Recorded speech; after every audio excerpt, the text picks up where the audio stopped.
Hey everyone, welcome to this very short video.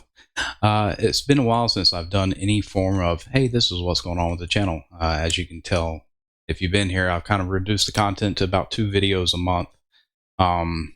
That's mostly just a personal decision. I need to kind of cut back on some things and refocus on stuff at home, as well as I was just so swamped with the business aspect of what I started with HFR, especially with getting a lot of customers out of state. I just feel like I couldn't get or caught up. But a lot of that has seemed to be kind of lulled down now, which is good. Then here recently, I had to deal with the U.S. government shutdown, and that went on for the period it went on. My family went without a paycheck minus so that got a little bit difficult for us, unfortunately. Thank the Lord we had savings that helped us through it. And then I did have some local customers repairing some local amps and stuff that helped us through that time. This is one of those things that I've been working on in the background, and I just kind of wanted to share it with you. What you see in front of you, for those who know what an ILS localizer is, ILS Glideslope, or Instrument Landing Systems Localizer, Instrument Landing Systems Glideslope. For those of you who know what these systems are out on an airfield, you're going to automatically say, okay, yeah, see what we're doing here, but maybe some things don't look, depicted as you would in a training environment. But just bear with me. For those who don't know, though, this is for you. Localizer. This is a system that sits out on an airfield that provides a center line to aircraft on approach. What it does is it takes a CSB, that is a carrier plus sideband signal, and it modulates it with a 90 and 150 hertz tone and a 10-20 hertz tone for station ident. And then it takes SBO only signals, that is sideband only, predominantly modulated, and they're both modulated with 90 and 150, but one is more predominantly modulated with a 90 hertz tone, the other one with 50.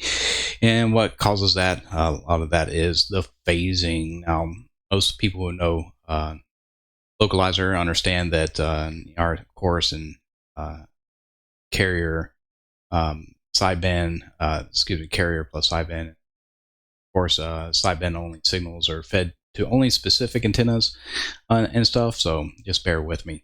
So this kind of is, think of this center line here. Okay, this is where we expect an aircraft up in their instrument. You see this little red line right here, where an aircraft intercepts and can tell if it's too far left or too far right of that. Now, some of y'all are seeing this needle mitt when I say too far left and too far right, and you're like, oh, this red needle is going the opposite direction, where in an aircraft, the pilot chases the needle. Okay, so if the green area is center line, here's the antenna array, and we're looking at 1, 2, and 3, 1, 2, and 3 degrees points to the left and right of the center line. In the center line, we expect to see difference in depth of modulation. That's what DDM stands for, 0. Okay, and the aircraft instrumentation ILS receiver sees that and puts the needle right there, center line. Now, as an aircraft goes too far left, all the way up to about 1.5 degrees, which is considered the half width. Okay, at the half width, generally speaking, we make a measurement, servicing these instrumentations and repairing them and stuff, this equipment, of difference in depth of modulation of 0.55. Of course, we have a negative here because I'm predominantly 90 hertz tone side, which is on the left side of the entire antenna.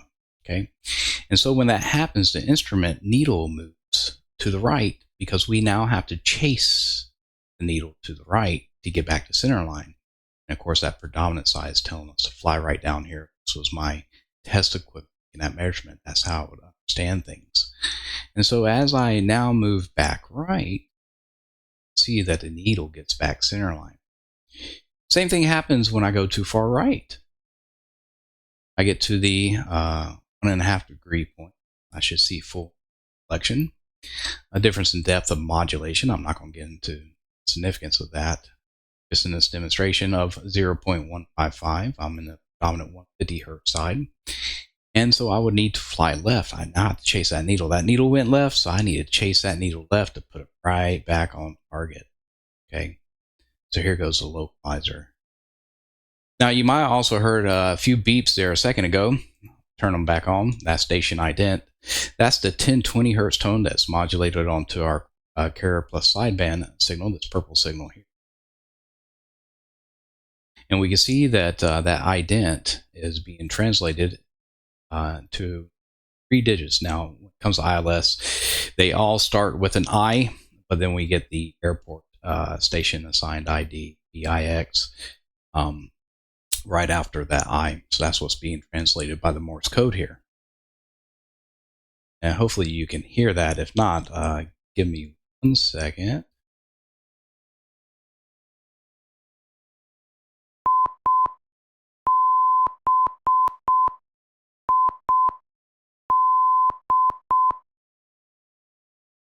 All right, hopefully you heard that Morse code coming through.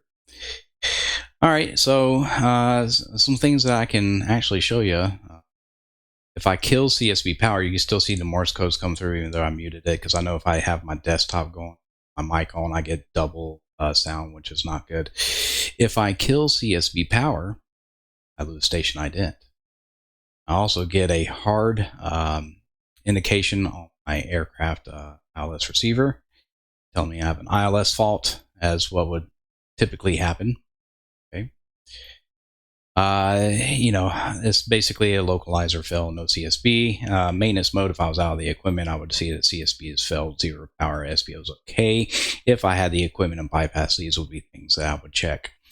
Obviously, if I bring power back up, station ident is returned because that's modulated on the carrier. Everything else goes back good.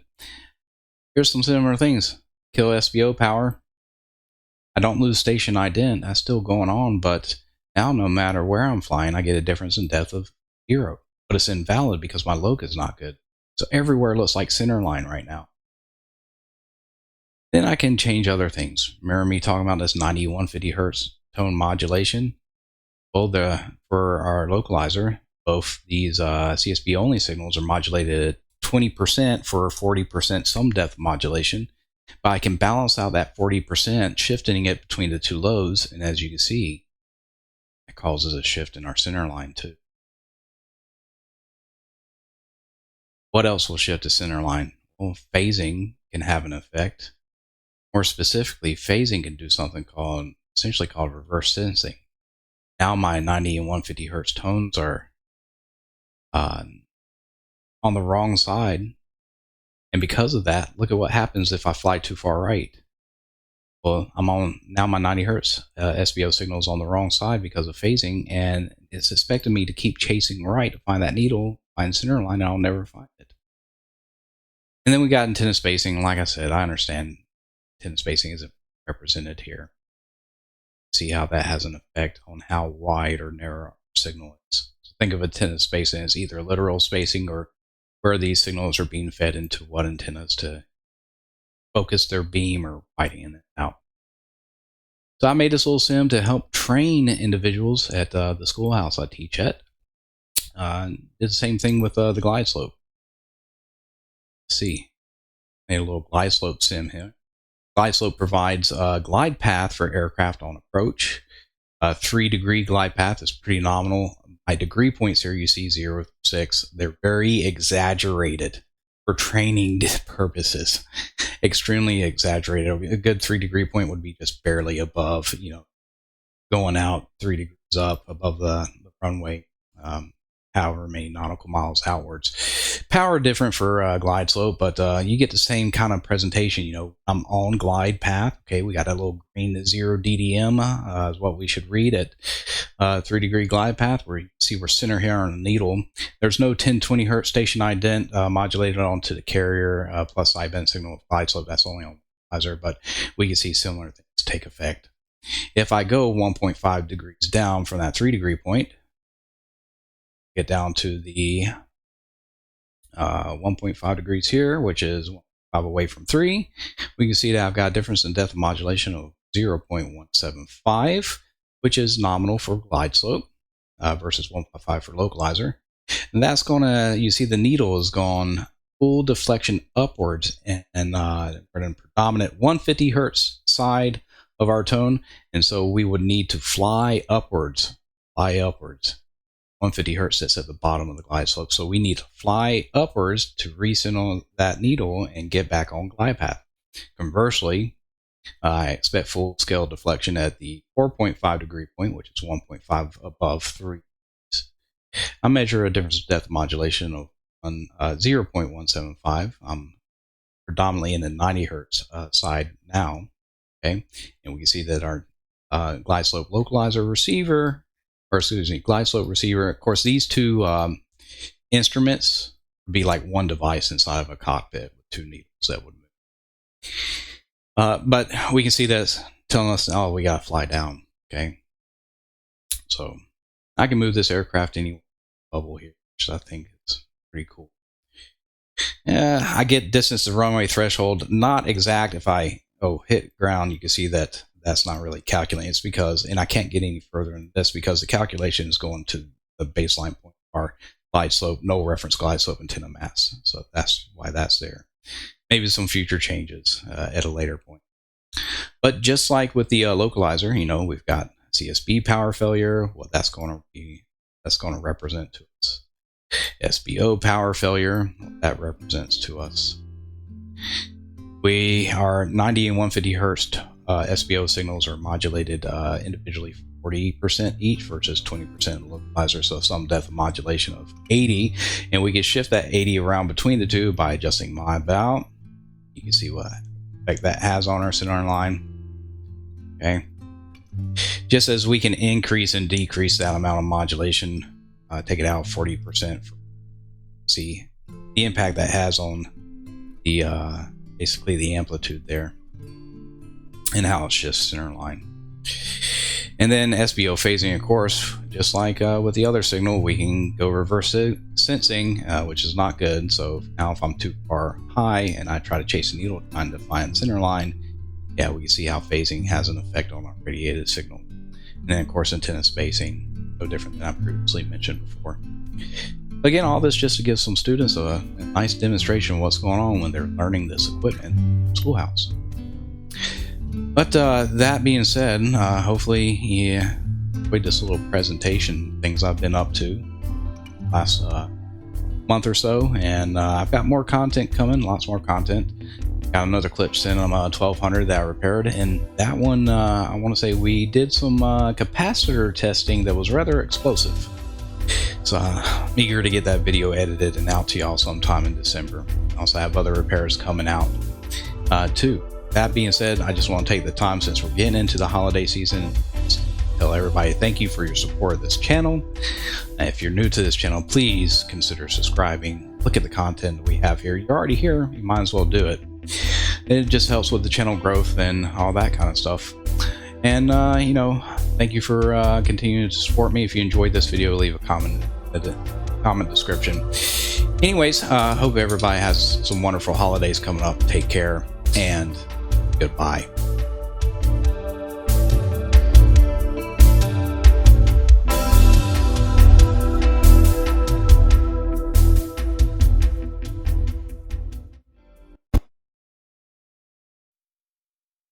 Bark.